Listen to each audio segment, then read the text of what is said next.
It's definitely going to be a case of looks can be deceiving, Kate. That is exactly right, Jim. You know, it's a beautiful day in the city. You don't have to worry about those coastal impacts here. But if you're down the shore, especially if you've spent the week down the shore, it's been kind of a miserable week. You may be like, oh, this is finally a great beach day. Let's get out there. Let's get our boogie boards. Let's go in the water.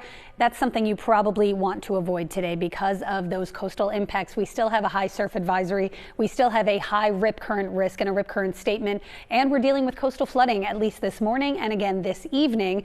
Low tides about 2 p.m., which is good timing for people that want to hang out at the beach this afternoon. But you can see as we look at Ocean City, very little sand left as we approach high tide. A lot of beach erosion with the waves crashing against the shoreline thanks to Erin yesterday and really that onshore flow that we've been having all week long. So waves are strong. What you want to look for as you head down the beach as well as far as rip currents are concerned, if you see any kind of calm zone in between the breakers, that is an indication that the water is likely rushing back through a break in the sandbar, and that's where you want to avoid swimming. But of course, only swim at guarded beaches when the rip current risk is as high as it is today and likely tomorrow and likely on Sunday as well. So that's really the only negative.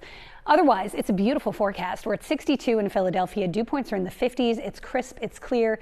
It feels like a fall morning. It is beautiful out there. Winds are out of the north at 6 miles an hour. We're headed toward back to school time. And today is really one of those mornings where it feels like it. Yesterday, too, when it cleared out in the afternoon, really had that kind of fall feel around the back edge of Erin, which continues to depart and move into the North Atlantic. So we're at 83 degrees, sunny and beautiful in the city today. Down the shore, it's another beautiful day. But again, that rip current risk remains high. Even today, 6 to 9 foot breaking waves and life-threatening rip currents. Beach erosion will continue, and there is that high surf advisory. So again, best practice is to just stay out of the water unless you're a very experienced swimmer or surfer, but swim at those guarded beaches. Maybe just go in up to your knees and cool off a little bit. It's going to be a beautiful day to sit outside, and tomorrow looks fantastic as well with high pressure overhead.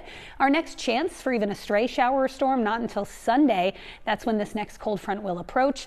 Could touch off a brief shower. Does not look like much Sunday afternoon or evening, but it is going to knock the temperatures back down even a bit more as we get into next week. Sunday will just feel a touch more humid. Good pool day on Sunday. So we're at 84 tomorrow, 85 on Sunday. But look at these morning lows, especially tomorrow. We're going to be at 61 when you wake up tomorrow morning. It'll feel amazing.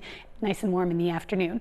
Your vacation forecast down the shore and in the Poconos. I mean, this is fantastic weather at the shore.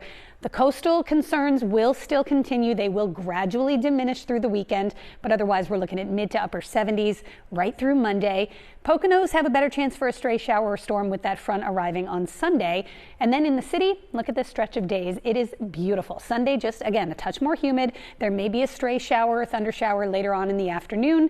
And then the humidity drops behind that front. And while Monday is still warm for kids going back to school, we've got this great stretch of days here. Tuesday, Wednesday, Thursday, temperatures again in the 70s and overnight lows in the low 60s, even 50s perhaps by Thursday morning. So if the kids want to break out their new fall gear, maybe the hoodies and the jeans, things like that, they can probably do so next week. It's not going to be too hot or humid as it has been in past years for the first week of school. Coming up, we'll have more on what to expect as we head toward the Labor Day weekend. We're going to take a closer look at the tropics as well, as there is more brewing out there.